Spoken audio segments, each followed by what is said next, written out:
Chapter 1. The Silent Clock of Becoming.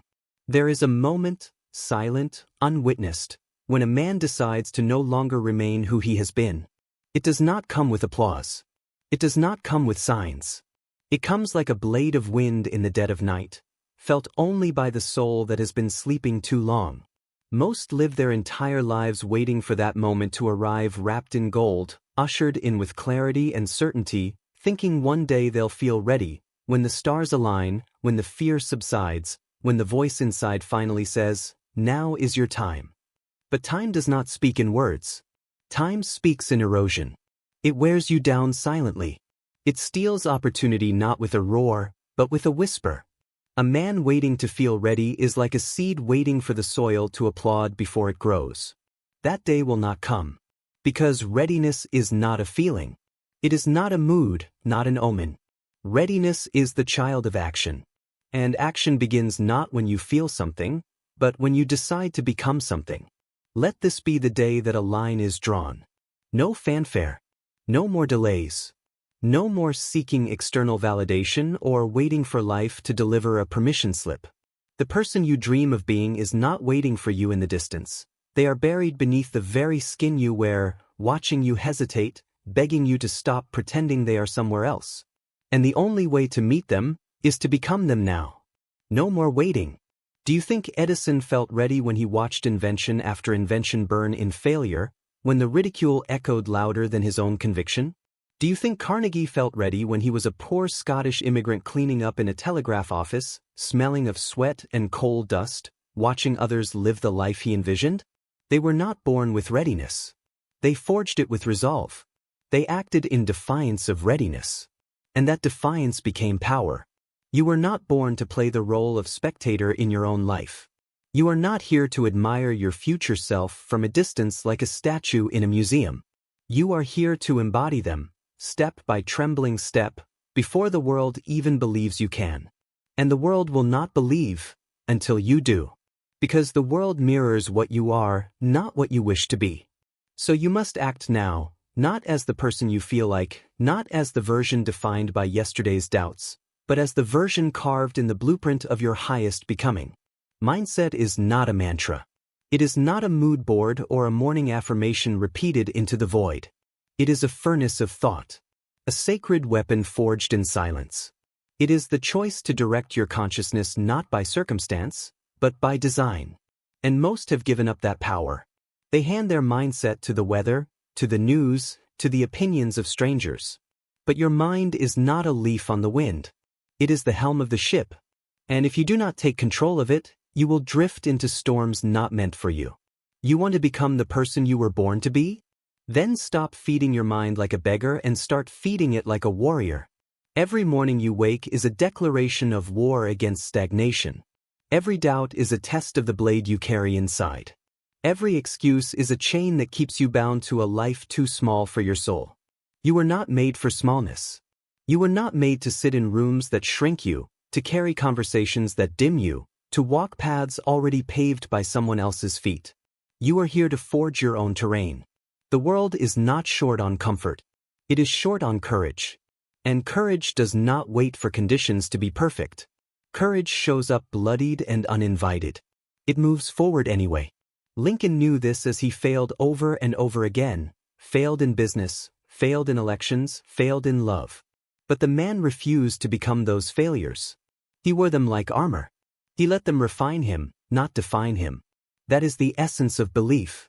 Not belief in the shallow sense. Not belief that is only present when the odds are good. But belief that walks through fire and still says, "I will not be burned into silence." Belief is the most dangerous thing a human can possess. Because belief reorders reality. It is the silent architect of action. What you believe about yourself becomes the script that your life obeys. So let me ask you, what script are you running? Is it the voice that tells you you're not ready, not worthy, not enough? That you need more time, more proof, more permission? Then burn it. Tear it from the inside out. And write a new one. Not someday, but now. Because you are not who you feel you are. You are who you decide to be. Decision is a sword. It slices through hesitation. It demands identity before evidence. That's what they never tell you. Identity comes first. The world makes you believe you need the results before you call yourself the thing. But Ford didn't wait until he was a titan of industry to act like a visionary. He acted like it when he was just a farm boy pulling apart machines in the dirt, when people laughed at the idea of horseless travel. The vision came before the proof. The identity preceded the result.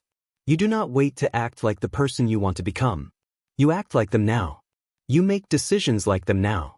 You wake up and train and speak and plan and show up like them, now. Because action is the great clarifier. It silences the doubts that cannot survive movement. It kills the illusions bred by stillness. Let me tell you this, nothing will feel more unnatural than becoming who you're meant to be. Because everything in your wiring is designed to keep you safe. Your comfort zone is not a sanctuary, it's a cage with cushions. And the moment you start stepping out, it will scream, it will claw, it will whisper every reason to go back. But going back leads to a life unlived. It leads to the kind of death that happens while you're still breathing. You want to be the person you admire? You want to live the kind of life that echoes when you're gone? Then you start today, not when you feel like it, not when the fear disappears. You start in spite of it. You start because the pain of staying the same has finally outweighed the comfort of hiding. This isn't about hype. This isn't about surface-level positivity. This is about ownership. You want to change your life? Take ownership of everything. The pain, the fear, the past, the failures, the habits, the doubts. Take all of it into your hands and stop blaming the world for a masterpiece you were given the power to paint. You are both the canvas and the artist. But the brush does not move itself. And life? Life only respects the painter who picks up the brush before he knows what the final image will be. So what if you fall? So what if you break? You are not made of glass. You are made of storms and breath and ancient bloodlines that built empires from nothing. You are the descendant of every human who survived the impossible. You don't need to feel ready to be powerful. You need to be willing. Willing to begin without clarity. Willing to rise without applause. Willing to take the first step without the full map. Because becoming is not about waiting for certainty. It is about choosing identity over doubt, again and again and again, until the world has no choice but to believe what you've already claimed. The clock is ticking, but not in the way you think. It is not counting down to your readiness. Chapter 2. The war between who you are and who you could be. Most people are fighting the wrong war. They think the battle is outside of them, in the economy, in the opinions of others, in the circumstances they were handed, in the disadvantages they inherited, in the rejection letters and the closed doors and the opportunities they didn't get. But the real war is internal. The most brutal war you'll ever fight is not with the world. It's with the version of yourself that has accepted mediocrity as survival, with the voice that tells you it's safer to shrink than to risk becoming everything you are capable of being. The enemy is not out there. It's the quiet voice in your head that whispers, "Maybe this is all I am."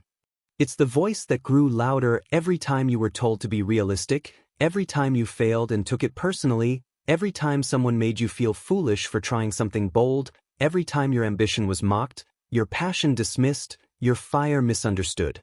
Over time, those voices burrowed into you. They became part of your operating system. Not because they were true, but because they were repeated, and repetition is how the brain gets programmed. But programming can be rewritten. And the only way to rewrite it is to consciously install a new belief system that overrides the old one through action. Not talk. Not wishful thinking. Not visualizing your dream life while doing nothing to earn it. Action is the hammer. Belief is the nail. You can repeat affirmations until your voice goes hoarse, but unless your actions begin to align with the identity of the person you want to become, you are just decorating the walls of a house that's slowly collapsing. If you wait to feel motivated, you'll wait forever. If you wait until you feel strong, you'll stay weak. If you wait for the fear to go away, you'll die with your potential still trapped inside you. Do you think Walt Disney felt courageous when he was fired for lacking imagination? Do you think he felt invincible when every bank in town laughed at him for trying to fund an amusement park in a swamp?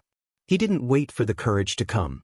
He moved through fear, through failure, through humiliation, through doubt, and it was his willingness to act despite those things that created the legacy you now take for granted. And you, what is the legacy you're building? Or have you convinced yourself that legacy is reserved for people with better timing, better luck, better genetics, better beginnings? That kind of thinking is the real poverty. There are people walking this earth who had less than you, suffered more than you, started later than you, and still decided to carry themselves with a mindset forged in greatness, not in excuse. Your future does not belong to the current version of you. Your future belongs to the version of you that has not yet been born, the one trapped behind layers of procrastination, fear, distraction, and hesitation. That version is watching, waiting to be called forth, to be chosen, to be fought for. And every time you choose comfort over courage, every time you indulge in the illusion of, someday, you delay the emergence of that version. You become your own gatekeeper, denying yourself access to the very life you claim to want. Readiness is not about feeling confident. It's about acting in alignment with a decision you've already made. It's about becoming the kind of person whose actions are no longer dictated by emotion, but by commitment. The kind of person who does not negotiate with weakness, who does not ask fear for permission, who does not seek comfort when discipline is required. And yes, it's hard. It's supposed to be. Because the path of transformation is not paved with ease, it's paved with resistance. And every step forward is a confrontation with the part of you that would rather stay safe, small, invisible. The world does not reward potential. It rewards execution. It rewards those who take the risk of being seen, of being wrong, of being misunderstood in the name of something greater than approval. Stop waiting for clarity before you begin. Clarity is not a prerequisite. It is a reward for those who move without it. It emerges through movement, not before it. You don't find your path and then begin walking. You begin walking, and the path reveals itself because you were willing to take the first step. Too many people are collecting knowledge like hoarders, books, podcasts, quotes, speeches, stacking information as if information itself is transformation. But knowledge without action is just spiritual entertainment. You are not here to be entertained. You are here to evolve. And evolution requires pressure, sacrifice, and the willingness to let the weaker parts of you die so that the stronger parts can take the wheel. How long have you been carrying around the identity of someone who hesitates? How many opportunities have you missed because you convinced yourself the timing wasn't right, or you weren't ready, or you didn't know enough? But here's the truth no one wants to hear. Readiness is a myth. No one is ready. Everyone starts scared. Everyone begins underqualified. Everyone faces resistance. The difference is that some people let that stop them, and others use it as fuel. The pain of stepping into growth will never be as great as the pain of waking up one day and realizing you lived beneath your potential because you listened to fear more than you listened to purpose. And purpose, that's what this really comes down to. Because when your life becomes about something bigger than comfort, something bigger than self-image, something bigger than the shallow approval of the crowd, then you stop needing to feel ready. You stop measuring your worth by the outcome. You stop playing small so that others can feel safe around you. You rise. You rise, even if it's messy. Even if your hands shake. Even if you don't know how it all ends. Because something inside of you remembers what the world made you forget, that you are not here to merely survive. You are here to build, to create, to lead, to inspire, to transform, to become. You are here to be a living, breathing reminder that greatness is not a result of ease, but of fire. And that fire begins with one simple act: to stop waiting. Stop waiting for the fear to go away. Stop waiting for the right plan. Stop waiting for someone to pick you, notice you, believe in you. Pick yourself.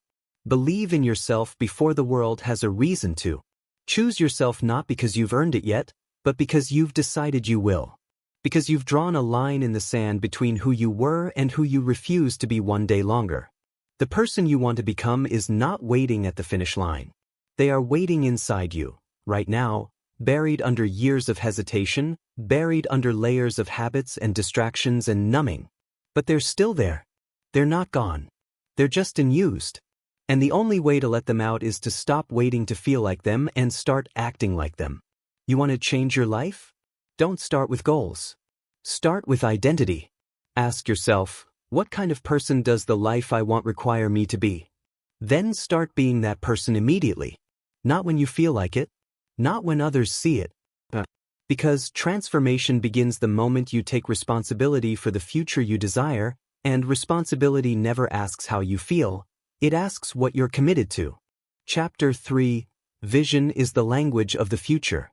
There comes a moment in every person's life where they must make a decision that separates them from the masses, a moment not marked by noise, but by the quiet intensity of a soul choosing to no longer live in reaction to the world, but in response to a vision that only they can see. Vision is not a luxury for the gifted or the lucky. It is the native language of the human spirit. It is the internal compass that points beyond the horizon of what is and toward what could be. And yet, most people are walking around with their eyes wide open and their vision completely shut off, not because they're blind, but because they've trained themselves to only see what is immediate, safe, and guaranteed. You want to change your life? Start with your vision. Not the goals scribbled down on a notepad at the start of the year. Not the surface-level desires you picked up from Instagram or the highlight reel of someone else's life. I'm talking about the deep vision, the one that scares you, the one that you don't tell anyone about because it sounds too big, too bold, too unrealistic. That's the one that matters. That's the one that came from you, not from the world. But it takes courage to listen to that vision because it doesn't speak the language of safety. It speaks the language of destiny. And destiny doesn't whisper, it demands. Think of every titan who ever walked the earth, every name etched into the annals of history, every innovator, every empire builder, every person whose life became a monument of impact. None of them started with certainty. They started with vision. Henry Ford didn't invent the automobile, but he envisioned a world where every family could own one. People called him crazy, until they couldn't imagine life without him. Edison didn't just invent the light bulb. He believed in a world where darkness could be defeated by man's resolve. When others stopped at failure number 10, he pressed on through failure number 10,000. Because the vision was louder than the doubt. That's the difference. People who change the world are not the ones who wait for conditions to become perfect. They're the ones who are so connected to the future they see that the present no longer holds them hostage. When your vision is real enough, big enough, personal enough, the discomfort of growth becomes irrelevant. You stop asking if you're good enough, smart enough, prepared enough. You stop asking for permission from the past to move into the future. You stop negotiating with fear because your vision becomes more real to you than your excuses. But vision requires more than imagination. It demands discipline. Because the mind is a battlefield, and if you don't protect your vision, the world will suffocate it with distraction, doubt, and false urgency. The average person spends their life reacting to other people's emergencies, other people's timelines, other people's expectations, and in doing so, they sacrifice the very thing that makes them different. You cannot protect your vision and still try to fit into every room. You cannot honor the future and still cater to the comfort of those who fear it. Vision, when lived properly, offends those who have settled. It disturbs those who've forgotten what it means to dream. And that is exactly why it's powerful. If your vision makes everyone comfortable, it's not a vision, it's a compromise. You don't need everyone to understand what you see. You just need to move in alignment with it with unwavering devotion, as if it already exists, because in some timeline, in some version of the future, it does. Your job is to bring it into this one. That's not delusion.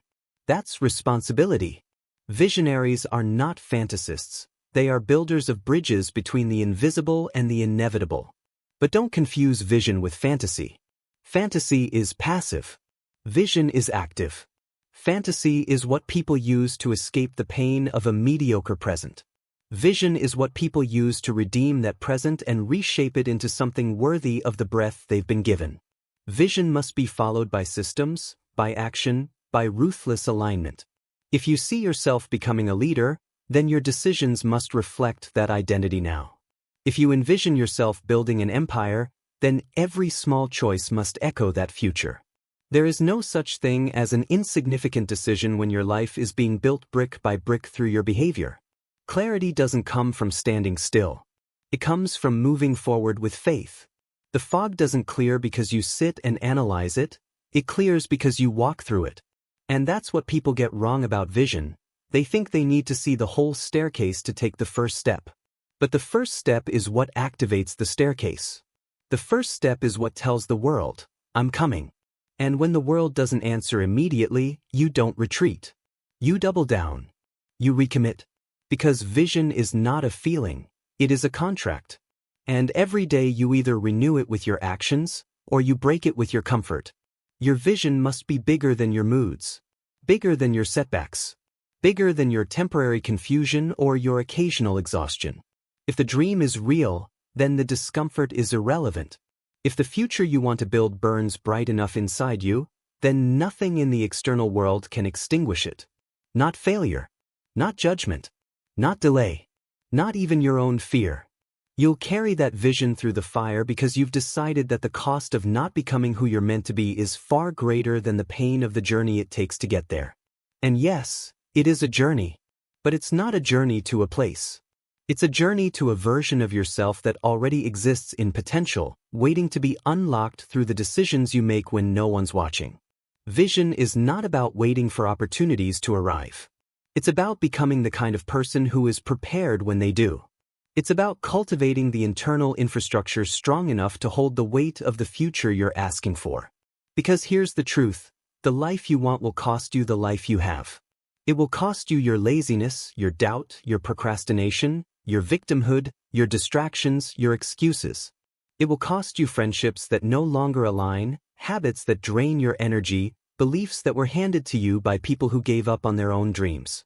And if you're not willing to pay that price, then you do not get to complain when you don't receive the reward. You can't have the outcome of a disciplined life while practicing the behavior of an average one. You want that future? Then you better become the version of you who earns it. Not someday. The vision is already there. The question is no longer, do you have what it takes? The real question is, when are you going to stop pretending that you don't? Chapter 4. Purpose is not found, it's built. The world has fed you a lie.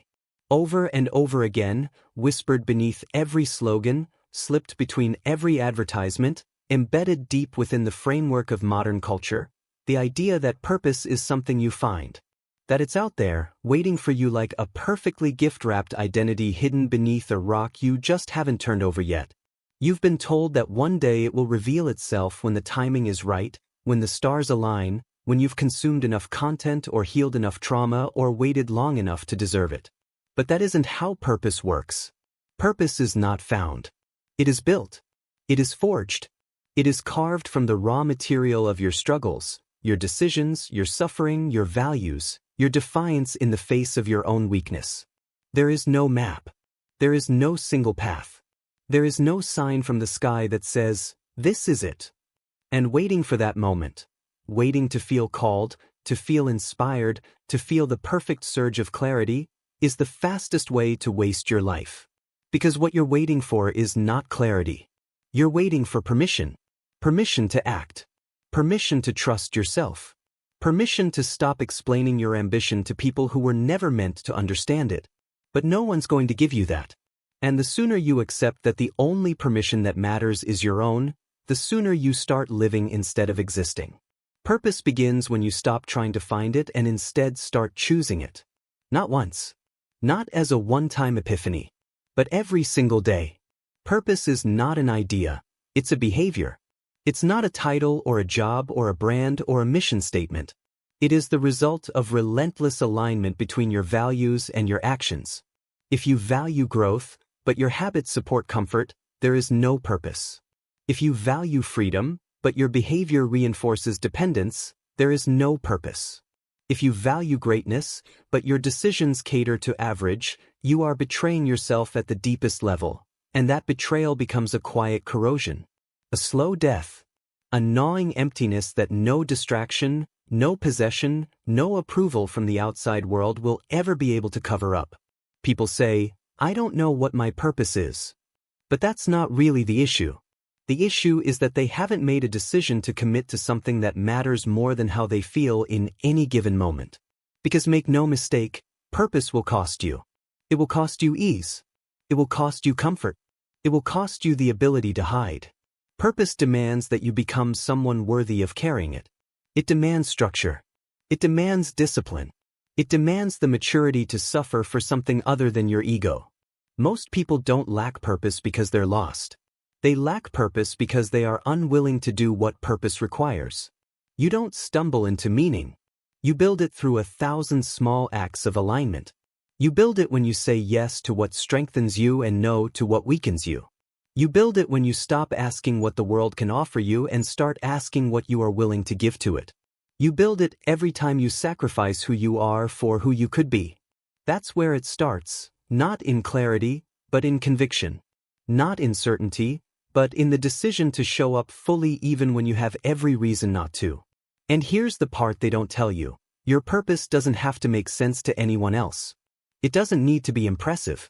It doesn't need to be marketable. It doesn't need to be a grand mission with perfect branding and a clean elevator pitch. It needs to matter. Deeply. Fiercely. To you. Purpose is not about impressing the world. It's about living in a way that makes you proud when no one is watching. It's about building something with your bare hands, even if no one sees it, because you've decided that your life will not be measured by applause but by alignment.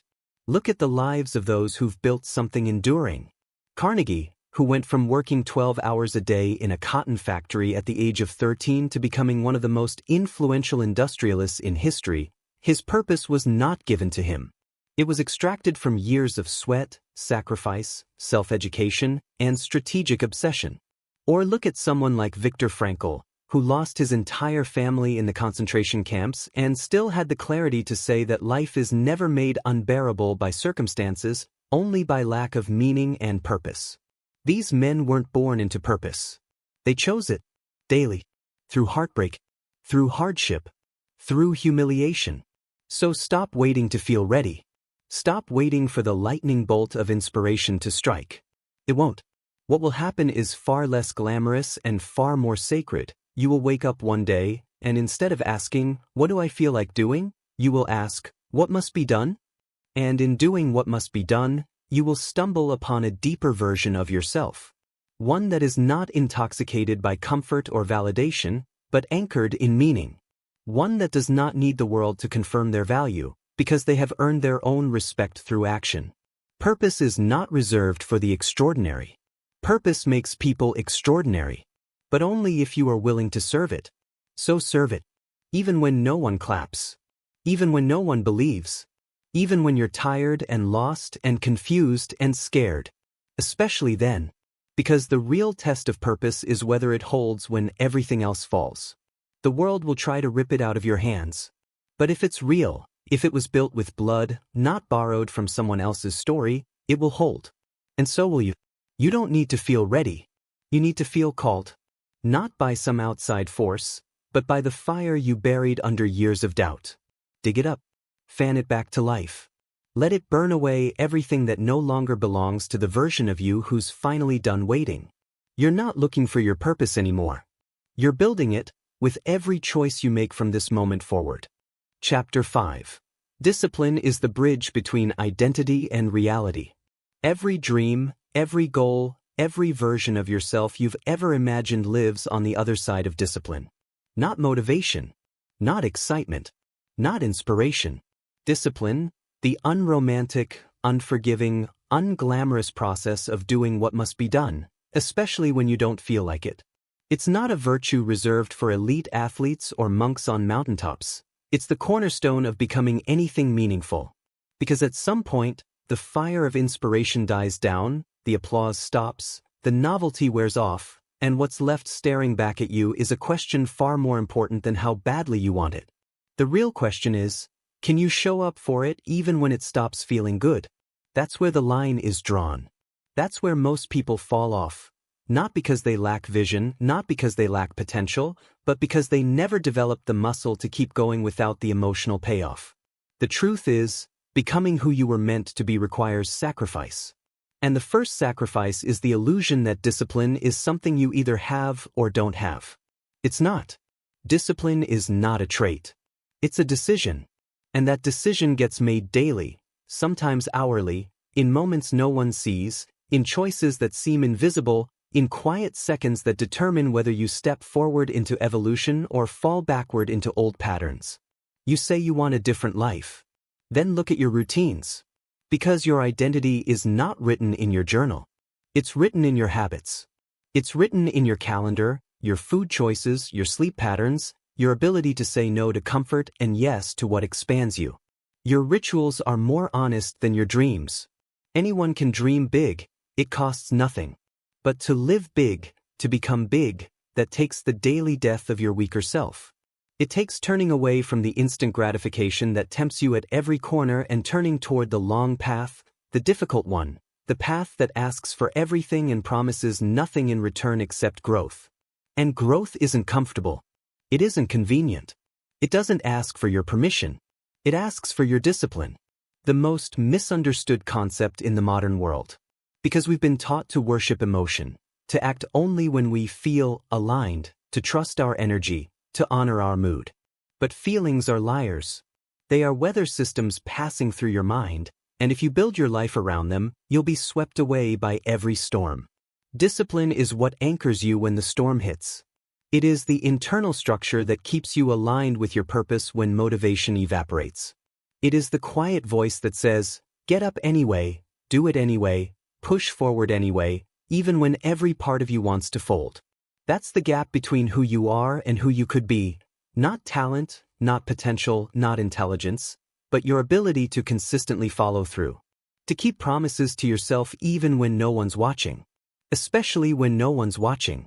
Because that's when the real identity is being formed, not when you win, not when you achieve, but when you keep going without applause, without progress, without proof that it's working.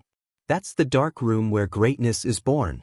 And most people never make it through that room because they confuse lack of emotion with lack of direction. They think that if it's hard, if it's boring, if it's lonely, then it must not be aligned. But alignment isn't always emotional. Sometimes, alignment is pain. Sometimes, it's fatigue. Sometimes, it's dragging yourself through the hours when nothing makes sense, and doing it with precision and presence anyway. Discipline is not about suppressing your humanity. It's about channeling it. It's about honoring the part of you that knows what you want long-term more than the part of you that craves relief in the moment. The greats, the real ones, the builders, the legends, the ones whose lives echo across generations, they weren't more gifted. They were more consistent. They learned to love the work even when it didn't love them back. They learned to show up not just when it was easy, but when it was unbearable. Because they weren't addicted to progress. They were addicted to becoming. And becoming is always brutal. You want to change your life? Stop treating discipline like a punishment. It's not. It's freedom. It's self-respect in motion. It's the refusal to abandon yourself. Every time you choose discipline over distraction, you are proving that you are worthy of the future you envision. Every time you say no to the voice that wants to stay safe and yes to the one that wants to rise, you are building the version of you who is capable of carrying a life that most people will never taste. Because here's the truth, most people are not held back by their limits. They are held back by their unwillingness to suffer for their next evolution. Yes, discipline is suffering. Let's not sugarcoat it. It's waking up early when your body aches. It's sitting down to write when the page feels cold and empty. It's hitting the gym when your mind offers every excuse not to. It's choosing the difficult conversation instead of hiding behind comfort. It's trading now for later every single day, until later becomes now. That's the trade. That's the price. And most won't pay it. But if you will, if you can look at discipline not as deprivation but as a declaration of self-worth, then everything changes.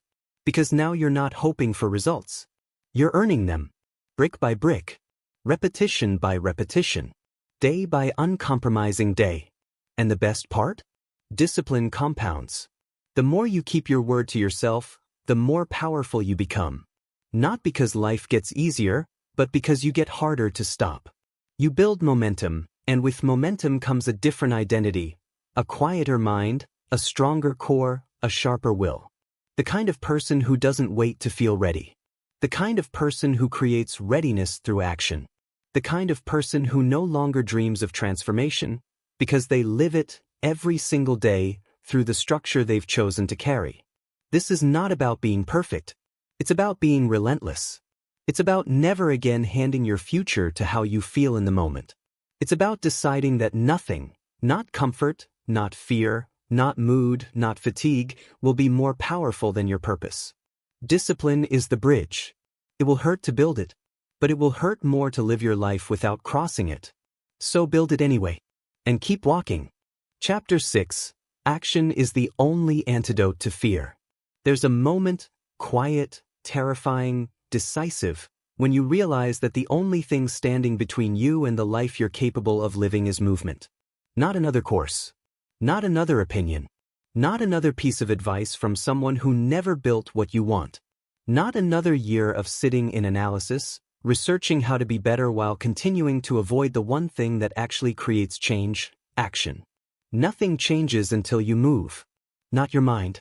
Not your habits. Not your future.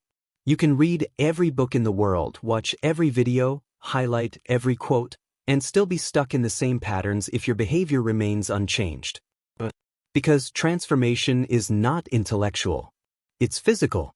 It happens in the body, in the muscle, in the repetition of choices that you train yourself to execute, day after day, until the world around you begins to reflect the force you've finally become. Most people are paralyzed not because they're incapable, but because they've been conditioned to wait for certainty.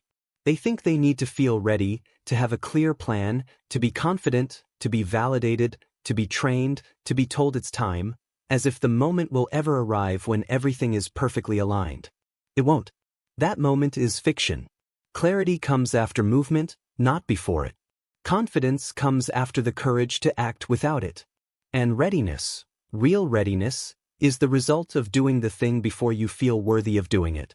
The world will always offer you 1,000 reasons to wait. But the world does not reward those who wait. It only responds to those who move. Action is power. Not just because it gets things done, but because it breaks the illusion that you are weak. Fear, doubt, procrastination, they feed on stillness. They thrive in the gaps between intention and execution. They grow louder when your hands are idle, when your calendar is empty, when your body is inactive. But they die in the face of movement. Not massive, perfect, cinematic movement, just consistent, deliberate forward motion. You don't need to have it all figured out. You just need to do something. Because every action, no matter how small, is a vote for the identity of the person you want to become. And enough votes, over time, stacked consistently, repeated ruthlessly, will rewrite the system entirely. You want to stop feeling stuck? Then stop thinking your way out of it. You can't solve a physical problem with mental gymnastics. You don't think your way into confidence. You build it. You don't meditate your way into certainty. You earn it. You don't manifest your way into a new identity. You forge it in the fire of daily, uncomfortable, often unrewarding action. The truth is, most of the magic you're looking for lives on the other side of boring effort. Not hype. Not breakthroughs. Not the adrenaline of starting something new. Just repetition. Quiet, unsexy, brutally consistent repetition. That's what makes the difference between people who get results and people who tell stories. Results don't come from insight. They come from impact. And impact requires movement. You can't sit in a room and visualize your dream life into existence while avoiding every opportunity to confront your fear. You have to go get it. With sweat. With discipline. With messy, imperfect execution. You'll make mistakes. You'll doubt yourself. You'll want to turn back. But the act of moving through those moments is what makes you unrecognizable over time. Not the vision board, not the hope, not the theory. Action is the forge. It's the test. It's the fire that burns away everything you were never meant to carry into your next chapter. Look at any legend, any builder, any innovator, any leader, and what you'll find is not flawless brilliance. You'll find audacity. Audacity to begin before they were ready. Audacity to fail in public. Audacity to keep going when logic told them to stop. Thomas Edison tested over 10,000 iterations before the light bulb succeeded, not because he was addicted to struggle, but because he understood that progress is not about avoiding failure, it's about accumulating enough movement that failure becomes irrelevant. The Wright brothers didn't invent flight by theorizing. They built, crashed, rebuilt, adjusted. Movement. Always movement. Forward. No matter how ugly. And that's the key. It doesn't have to look good. It doesn't have to feel good. It doesn't even have to work at first. It just has to happen. That's how momentum is born. Not from intensity, but from initiation. One rep, one page, one conversation, one uncomfortable choice. You build your future not in grand gestures, but in the 1,000 unseen decisions that say, I will not wait to become who I know I can be. And yes, you will feel fear. Fear is not the problem. In fact, it's a compass. Fear points to the places where your evolution lives. But if you never step toward it, if you keep convincing yourself that the time isn't right, that you're not ready, that it's too late, too early, too risky, too uncertain, then you will die with the best parts of you still unused. You will carry to your grave the ideas you were too afraid to speak, the skills you never developed, the relationships you never pursued, the strength you never activated. And nothing will haunt you more than the quiet knowledge that you could have, but didn't, not because it was impossible, but because you waited. Stop waiting. Not because the world told you it's time. Not because the stars aligned.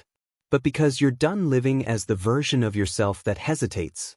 You're done treating action like a reward for motivation. You're done hoping that someone else will push you. This is your job now. Your body. Your voice. Your habits. Your time. No one is coming to rescue you from the life you've built by default. If you want something else, you must build it, brick by brick, step by step, decision by decision, with your own hands. That's how it works. That's how it's always worked. And if that feels unfair, good. Because life isn't fair. But it is available. And the people who act, consistently, relentlessly, intentionally, are the ones who get to touch the edge of what's possible. Not because they were the smartest. Not because they had the most support. But because they moved. They moved through fear, through rejection, through failure, through delay. They moved when nothing made sense. And because they moved, the world had no choice but to respond. So whatever it is you've been thinking about, start it. Whatever it is you've been avoiding, face it. Whatever it is you've been dreaming about, build it. Don't wait for the feeling to arrive. Don't wait for the perfect time. Don't wait for the fear to leave. It's not going to move anyway. You are not stuck. You are simply waiting. And waiting is a choice. Choose something else. Choose action. Chapter 7. Gratitude is the ground you build upon. In the rush toward becoming, in the endless pressure to evolve, to achieve, to climb higher and move faster, we often forget that the most powerful foundation for growth is not hunger, it's perspective. Not the kind of perspective that makes you passive or soft, but the kind that roots you deep enough to endure the storms ahead. And that perspective begins with gratitude. Not the polite kind, not the performative, shallow kind that you post on holidays or mention in passing to sound grounded. I'm talking about the deep kind, the kind that cuts through chaos like a sword, that recalibrates your mind in the middle of battle, that pulls you back from the edge of burnout and says, look again. You're not empty. You're equipped. Gratitude, when truly understood, is not weakness. It is not a detour from ambition. It is fuel. It is armor. It is the discipline of seeing clearly when everything around you demands that you forget. Because the truth is, most of the stress, anxiety, and frustration we carry is not from what we lack, but from what we've stopped recognizing. You think you're overwhelmed by problems, but in reality, you're overwhelmed because you've lost sight of how far you've already come. Gratitude doesn't mean you stop striving. It means you stop bleeding in the name of striving. It means you stop being blind to what you already hold while chasing what you think you need. You want to build something great? Start by acknowledging what's already great. Your ability to think, to move, to breathe, to decide, to act, to learn, to feel pain and still continue. These are gifts that billions don't have, or won't have for long. But we normalize them. We bury them beneath complaints. We trade awe for entitlement. And then we wonder why nothing feels good enough, why success feels hollow, why our wins don't last. Because without gratitude, even victory turns sour. Without gratitude, there is no peace, only constant escalation. You get the thing, then immediately raise the standard. You hit the milestone, then instantly move the goalpost. You tell yourself you'll be happy once you make more money, once you build the body, once you find the relationship, once the world sees your worth. But that once keeps moving and you never arrive. Gratitude brings you back. Not to settle, but to center. It reminds you that you're not starting from zero. You're standing on the shoulders of every version of you who refused to give up. You're living inside the answered prayers of the person you used to be. And if you can't appreciate that, if you can't take a breath and say, I'm not where I want to be, but I'm not who I used to be, then you're building your future on a foundation of lack. And anything built on lack will eventually collapse. Because when it gets hard, and it will, when progress slows, when results delay, when momentum fades, the only thing that will keep you going is not how badly you want more, but how clearly you can see what's already been given. Look around. The fact that you can choose, act, create, improve, that is a privilege. The fact that you are alive, aware, and capable of directing your life at all puts you in the rarest position in the history of this planet. Billions before you never had the tools you take for granted every single day. You're not starting late. You're not too far behind. You are living in the most leveraged time in human existence. And yet, we forget. We forget because comparison hijacks our lens. Because we see someone else doing it faster, louder, better, and we let their timeline poison our own. But your life isn't late. It's yours. And you'll never be able to respect the road ahead until you stop disrespecting the ground you're already walking on. Gratitude doesn't mean you stop working. It means your work is no longer fueled by fear. It means your progress is no longer a frantic attempt to prove your worth. It means your pursuit of better is no longer born from the belief that you are broken, but from the reverence that you are capable of more. That is a radically different energy. One builds, one destroys. One expands you, one depletes you. When you operate from gratitude, you become dangerous, because your joy is no longer negotiable. Your mindset is no longer dictated by results. Your identity is no longer hostage to performance.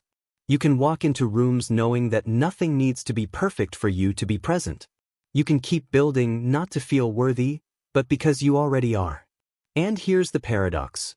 When you become deeply grateful for what you have, you multiply your capacity to receive more. Because life responds to stewardship, not scarcity. It gives more to those who value what they already possess. But when you ignore your blessings, when you treat the gifts in your hands like they're not enough, you train your mind to always focus on what's missing. And no amount of external success can fix that internal void. You'll reach the top of the mountain and still feel empty. Not because you failed, but because you never paused to recognize the climb. Because you never honored the process. Because you never let yourself feel the meaning behind your effort. That's why this matters. That's why gratitude is not soft. It's essential. Because if you don't learn how to feel proud of yourself now, when it's hard, when it's messy, when you're still figuring it out, then when will you? When it's perfect? It never will be. Growth is always unfinished. Progress is always in motion. The destination doesn't come with a parade. It comes with a quiet moment where you realize you're standing in a life that once lived only in your mind, and you finally let yourself see it. Gratitude gives you power not because it changes your circumstances, but because it changes the way you carry them. It doesn't make the pain disappear, it just keeps it from making you bitter. It doesn't make the pressure go away, it just keeps you from folding under it. It doesn't mean you stop climbing, it means you climb with open eyes, with full breath, with the wisdom to know that everything you need to build the next version of yourself is already within reach, already alive, already earned through the pain you've already survived. So pause. Not to rest forever, but to remember. Look at your life, not through the lens of lack, but through the lens of ownership. Look at what you've overcome, what you've built, what you've preserved, what you've refused to give up on. That strength? That resolve? That endurance? That's yours. And it's not an accident. It's proof that you're capable, that you've been ready, that the person you want to become isn't somewhere in the distance. They've been here the whole time, waiting for you to stop sprinting long enough to realize you've already started becoming them. You don't need more to feel grateful. You need to be more awake to what's already yours. Because when you are, everything changes. And you move forward not out of desperation, but out of alignment. Chapter 8. Adaptability is the power that keeps you in the game. There is no version of the future where everything goes according to plan. That version doesn't exist, and the sooner you accept that, the sooner you begin to live with the flexibility required to win. Because the truth is, no matter how hard you work, how perfectly you prepare, how clearly you visualize your ideal future, life will meet you with resistance. The world will bend in unexpected directions. Markets shift, people change, circumstances collapse, and the map you were following suddenly becomes useless. But that is not failure. That is life. And the ones who endure, the ones who continue, evolve, build, lead, are not the ones with the best plan, but the ones with the strongest ability to adapt when the plan no longer applies. Adaptability is not weakness. It is not the abandonment of direction or values. It is the rare ability to adjust without breaking, to pivot without losing purpose, to absorb the blow without letting it rewrite your identity. And this ability, to adapt, may be the most critical skill you'll ever develop, because no matter how ambitious you are, how much discipline you bring, how clear your vision is, you are still operating inside a world that will not tailor itself to your expectations. It never has. It never will. Which means your survival, your success, your peace, will depend entirely on how well you navigate chaos, not how well you avoid it. Look at the greatest builders of history. Look at those who left behind legacies carved into time itself. Do you think they reached their impact by following a straight line? They built with blood and bruises, through detours, through crisis, through collapse and reconfiguration. They learned to adapt or they disappeared. Walt Disney was bankrupt before he was iconic. Amazon started as a bookstore in a garage before it reshaped the global economy. Steve Jobs was fired from the company he started, only to return and redefine everything. Every empire, every legacy, every disruptive success is built by someone who refused to stop when the plan stopped working. Someone who asked not, "Why is this happening to me?" but, "Who do I need to become now that it has?" That's the real question. Not how do I avoid change, but how do I evolve fast enough to meet it? Adaptability requires you to release the comfort of your previous identity. And that's the part no one likes to talk about. That becoming who you're meant to be will almost always require the death of who you used to be. And death is never easy, even when it's symbolic. Letting go of familiar routines, predictable outcomes, old strategies that once worked, it feels like loss. But it's not loss. It's transformation. It's the shedding of what no longer fits the size of the life you're now building. You see, most people stay stuck not because they lack potential, but because they remain loyal to a strategy that no longer serves them. They cling to old systems, old habits, old definitions of success, hoping that consistency alone will be enough. But discipline without adaptability becomes rigidity. And rigidity breaks. It breaks under pressure. It breaks when life no longer follows the script. Adaptability, on the other hand, bends. It adjusts. It learns. It adapts not by lowering the standard, but by finding a new path toward it. And that path is often not visible from the beginning. You have to walk forward blind. You have to trust that if you move with intention and humility, the next step will reveal itself. And yes, that requires humility, because adaptability is not just a skill, it's a mindset. It's the understanding that your way might not be the way, that your current perspective might be too narrow, that your ego might be too loud. To adapt is to say, "I don't know it all, but I will figure it out." It's to step into the unknown without losing your center. It's to evolve without abandoning yourself. That is true strength. Not the performance of certainty, but the ability to remain grounded in movement. Because the future will not be built by those who try to control it, it will be built by those who learn to dance with it. The speed of change today is faster than it has ever been. Technology, communication, culture, everything is in motion. And if you are waiting for stability before you move, you will be paralyzed forever. There is no stable. There is no certain. There is only fluidity, which means you must learn to move within uncertainty, not in spite of it. To create inside chaos. To stay committed to your vision while being flexible with your methods. Adaptability is not detachment. It's not apathy. It's not a lack of direction.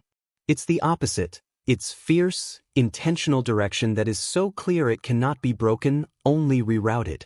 It is the refusal to give up just because your path has changed. It is the internal declaration that says, I will find a way, even if I have to carve it from the stone with my bare hands. That mindset, that energy, is unstoppable. Because now you're not limited by your circumstances. You're no longer a hostage to how things used to be. You become dynamic. You become dangerous. You become the kind of person who doesn't need perfect conditions to make progress. You create progress out of whatever conditions you're given. You stop asking the world to cooperate with your plans. You learn to adapt your plans to reality without lowering your standards. That's the nuance. It's not about giving up. It's about evolving your approach with intelligence. It's about knowing when to push and when to pivot, when to endure and when to innovate, when to double down and when to shift completely. That is the mark of maturity, the ability to make sharp decisions not based on ego or emotion, but on what works. And what works will change. And so must you. So the next time life throws you off course, the next time something collapses, the next time the path disappears beneath your feet, stop seeing it as the end. Start seeing it as the next test. A test of creativity. A test of flexibility. A test of whether you are truly committed to your outcome or just attached to your original idea of how you'd get there. Because if your goal is real, if your mission is anchored in something deeper than comfort, then no obstacle will be final. Every barrier becomes a blueprint. Every setback becomes a strategy. Every failure becomes a pivot point. And that's the essence of adaptability. You don't become less. You become more, by letting go of who you were told to be and leaning fully into who you must now become. You are not a fixed identity. You are a force in motion. So adapt. Not because it's easy, but because it's the only way forward. Chapter 9. Resilience is remembering who you are when the world forgets. There comes a moment, and it happens more than once, where the path gets quiet, the results disappear, and the people who once cheered you on either grow silent or walk away. There comes a moment when the feedback you counted on dries up, when the algorithm stops favoring you, when the sales don't come in, when the effort feels wasted, when the mirror reflects nothing but exhaustion, and everything inside you starts whispering, maybe this isn't for me. That's the moment most people stop. Not with a loud crash, not with drama. They just slow down, step back, quietly lower their standards, tell themselves they're recalibrating or taking a break, and little by little, they step away from the very thing they once swore they were born to do. Not because they weren't capable, but because they never built resilience. Resilience is not about pretending everything's okay. It's not about pushing through like a machine, suppressing pain, or faking strength. It's about remaining rooted when the winds of uncertainty try to uproot you. It's about getting hit, again and again, and finding something deeper than motivation to keep standing. Because motivation dies fast. It fades the second things get inconvenient. But resilience, that's earned in the dark.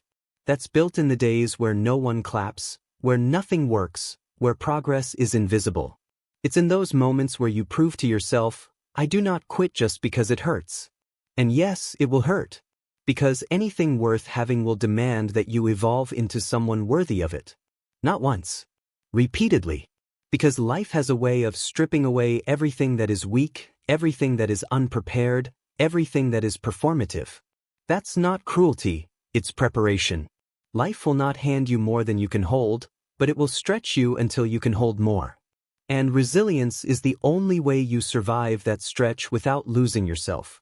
Every person you admire, every builder of empires, every name you've read in the pages of history, they were broken first. That's the part that rarely gets told in full. We celebrate what they became, but we overlook what they endured to get there. We don't see the private moments when everything fell apart, when everything was questioned, when they sat in the silence of their own doubt and still chose to rise anyway.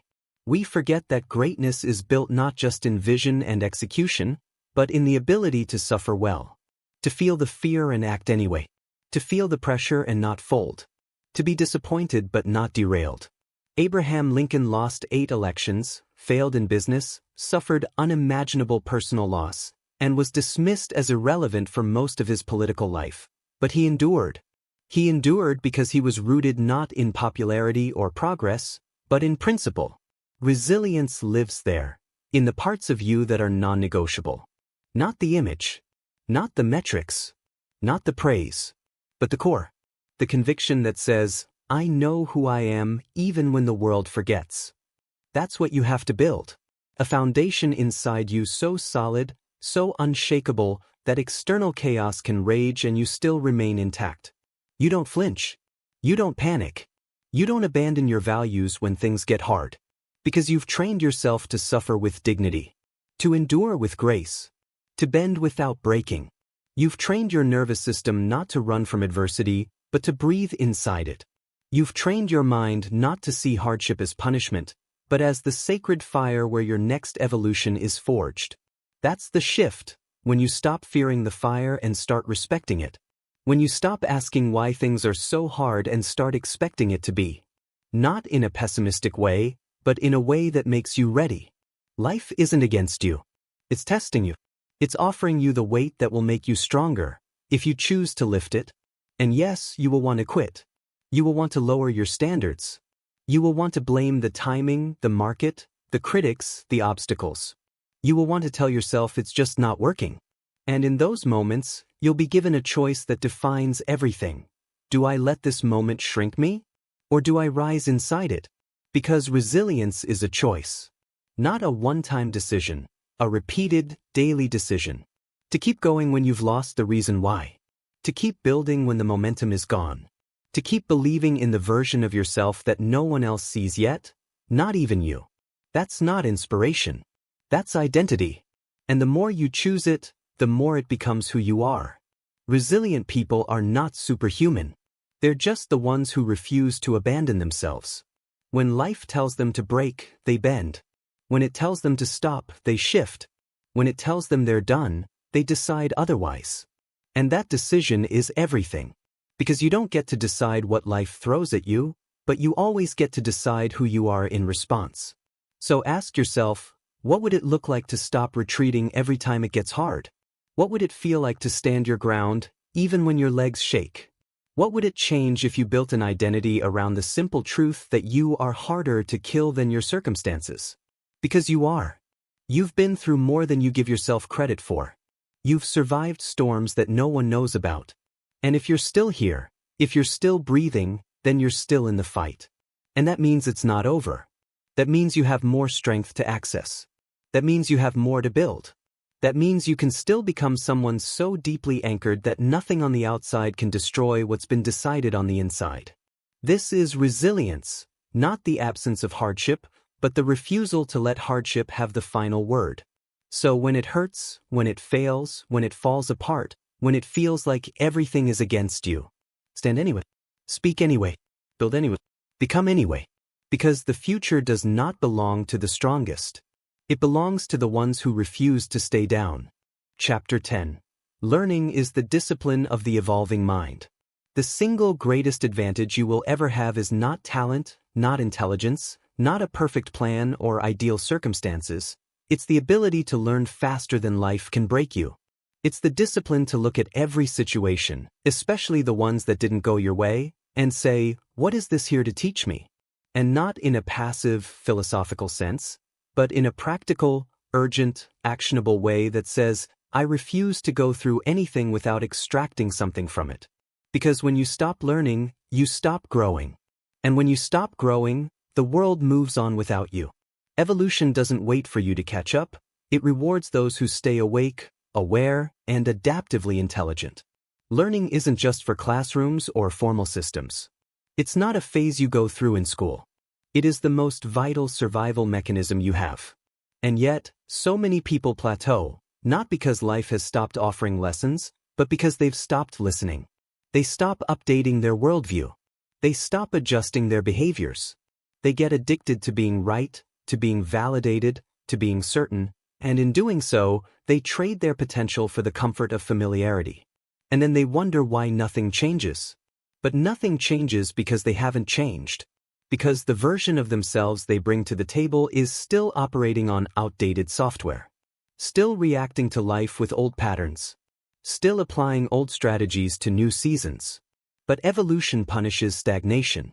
The world doesn't bend to your reluctance. It forces adaptation through pain. And that's what most people misunderstand. Pain isn't punishment. Pain is a prompt. It's feedback. It's information. It's a message that says what you're doing, who you're being, how you're thinking, it's not working anymore. And if you can look at that pain and learn from it, rather than run from it, you accelerate. You mature. You evolve. You become more powerful, not because you avoided failure, but because you let failure educate you. But if you numb it, ignore it, cover it up with distractions, justify it, blame others for it, pretend it's not there, then you miss the point entirely. And that same pain will return, louder each time, until you finally wake up to what it's trying to show you. Every person who rises to greatness has this in common. They are obsessed with learning. Not for status. Not to feel smart. But because they are deeply aware that they are never finished, never done evolving, never above being wrong, never too proud to adapt. They read. They listen. They analyze. They observe their own behavior with ruthless honesty. They use their mistakes as study material. They look at what's working and what's not and adjust accordingly. That's what separates those who keep rising from those who stay stuck. Not who made fewer mistakes, but who learned from every single one of them. And it's not just about reading books or consuming knowledge, it's about integrating it. You can be informed and still be stagnant if you don't apply what you've learned. That's the real skill, turning insight into action. That's what builds wisdom. Not what you know, but how often you use what you know. Learning without execution is spiritual entertainment. It feels good. It feels productive. But it doesn't change your life. What changes your life is when the learning reshapes your behavior. When it rewires your thinking. When it interrupts old loops and installs new ones. That's the kind of learning that builds a different person. Not just a smarter one, but a more capable one. And that capability compounds. Because the more you learn, the more you can learn. Learning expands your bandwidth. It sharpens your instincts. It builds your confidence, not in the fake ego-driven way, but in the quiet, unshakable way that comes from knowing you can handle the unknown because you know how to adapt to it. You know how to figure things out. You know how to ask better questions. You know how to seek the right people, explore the right ideas, extract the right lessons. And that kind of confidence doesn't come from having all the answers. It comes from trusting yourself to find them. And here's what you must understand. In every situation, you are either learning or you're defending. Most people are too busy defending. Defending their ego. Defending their image. Defending their old identity. Defending their past mistakes by justifying them instead of examining them. But the cost of defense is growth. If you're always trying to be right, you miss every opportunity to become better. If you always need to look like you know what you're doing, you'll never allow yourself to discover what you could do. Growth only begins the moment your desire to evolve becomes stronger than your desire to protect your current version of yourself. So if you want to grow faster, stop fearing the moments where you're wrong. Welcome them. They're the doorway to expansion. They're the moments where your map is being updated. You're not falling behind, you're leveling up. Every mistake, every loss, every time you got rejected, overlooked, misunderstood, it wasn't wasted if you learned something. But if you didn't, you'll repeat it. Over and over. And life will keep bringing you the same test until you stop trying to pass it by force and start trying to understand it. That's the shift. That's the moment everything changes. When you stop seeing growth as an achievement and start treating it as a responsibility. When you stop chasing validation and start collecting lessons. When you stop attaching your worth to your current results and start anchoring it in your capacity to evolve. Because that capacity is limitless, if you keep it open. If you remain humble enough to admit what you don't know and hungry enough to seek what you need to know. So don't fear not knowing. Fear not growing. Don't fear failing. Fear repeating the same failures because you were too proud to study them. Don't fear starting over. Fear never starting better. Because if you truly commit to learning, consistently, intentionally, relentlessly, then nothing can stop you. You'll outgrow every obstacle. You'll adapt to every season. You'll recover from every fall. And over time, you'll become someone even you wouldn't recognize today, not because you got lucky, but because you paid attention. Because you studied your own life with the same intensity most people waste studying other people's. Learning is your edge. Use it. And evolve into the person your old self wouldn't believe was possible. Chapter 11. Identity is earned through repetition, not declared by intention. The greatest lie you've been told, the most destructive and paralyzing idea, is that you are simply who you are, that identity is something fixed, something you were handed at birth, something you discovered, like a title written in stone. But identity isn't discovered, it's constructed. It's shaped. It's earned. It is not something you find. It is something you prove, repeatedly, through the behavior you choose when no one is watching. And if you don't understand that, if you don't take full control of that concept, then you'll spend your entire life being controlled by a version of yourself that was built unconsciously by your past, by your fears, your failures, your upbringing, your environment, your survival mechanisms, instead of the version of you that you could become if you acted with intention. You are not your thoughts. You are not your feelings. You are not your history. You are what you do, consistently over time. You are the pattern, not the moment. The world doesn't care what you call yourself. It reflects what you repeat. If you say you're disciplined but constantly break your own promises, the world doesn't believe you. If you say you're confident but back down every time pressure rises, the world doesn't believe you.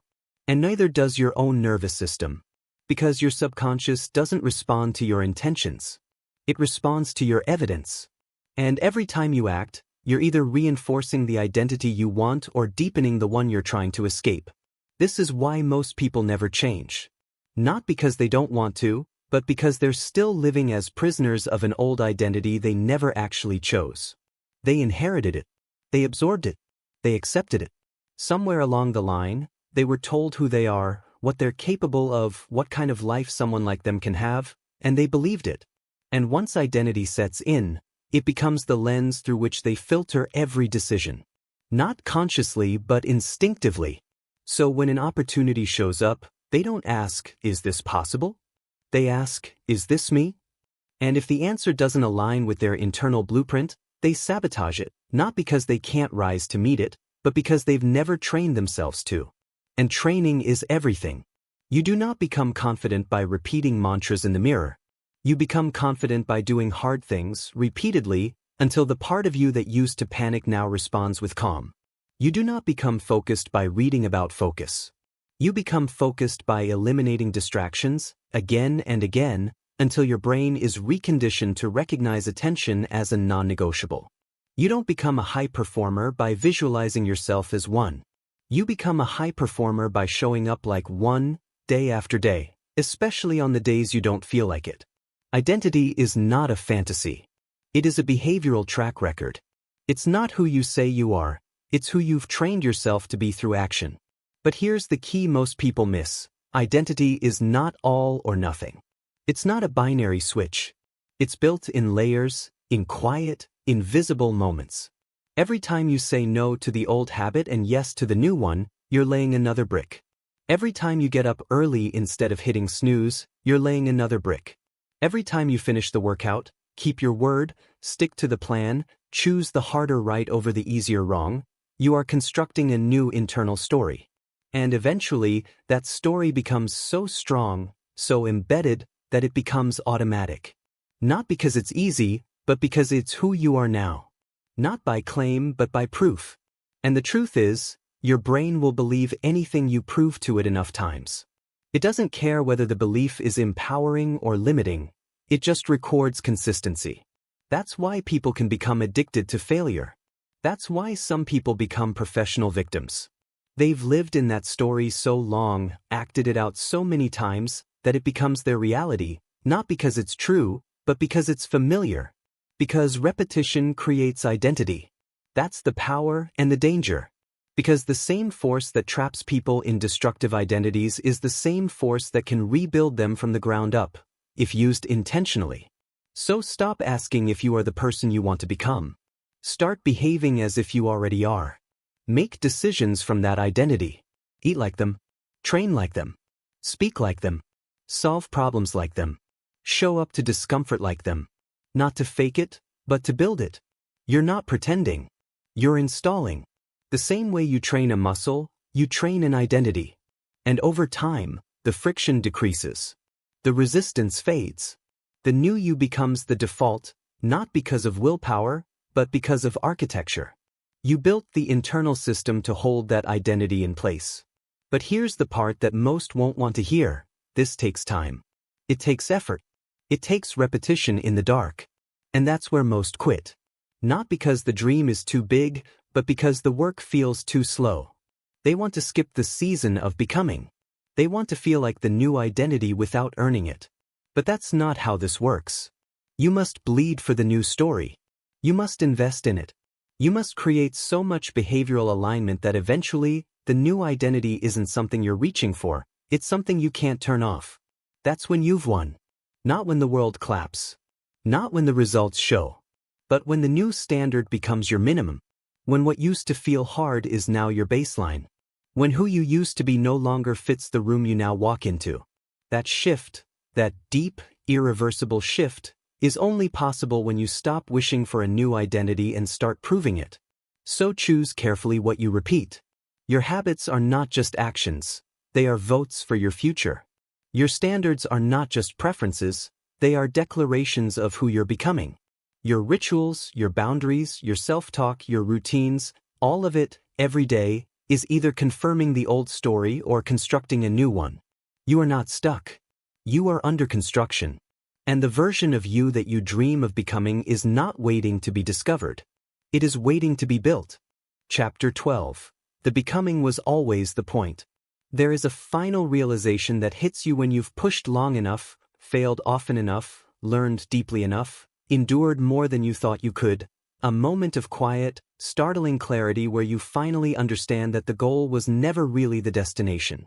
It was never the title, the money, the body, the business, the freedom, the house, the lifestyle, or even the victory you once thought you were chasing.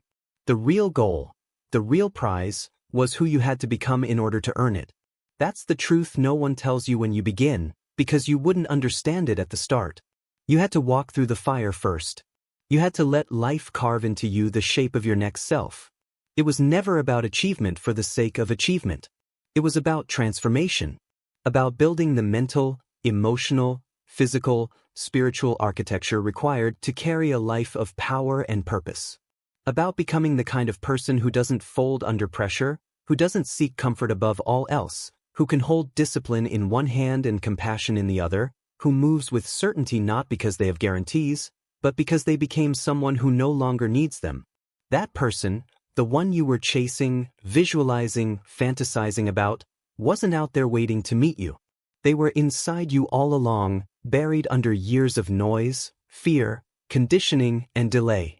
And when you finally act like them, when you finally embody them, not for a moment, not for a weekend of motivation, but with consistency, with repetition, with fire, then something irreversible happens. You stop trying to become them, because you realize you are them. And you always were. The difference now is that you stopped waiting. You stopped delaying. You stopped pretending the gap was bigger than it really was. You stopped looking for more confidence, more clarity, more motivation, more permission, and instead, you moved. And through movement, you made it real. Through action, you revealed what was already yours. That's what changes your life.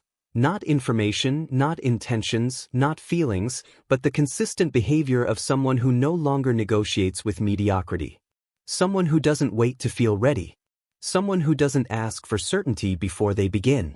Someone who stopped worshiping the illusion of potential and started executing their way into greatness. Because the truth is, no one is coming to hand it to you. No one is going to drag you out of the waiting room of your life. That job belongs to you. It always did. And the cost of stepping into who you are meant to be will always be the comfort of staying who you've been. You will lose people. You will lose habits. You will lose the ability to be liked by everyone. You will lose the luxury of lying to yourself. You will lose the excuse of someday. But in its place, you will gain something priceless, self-respect.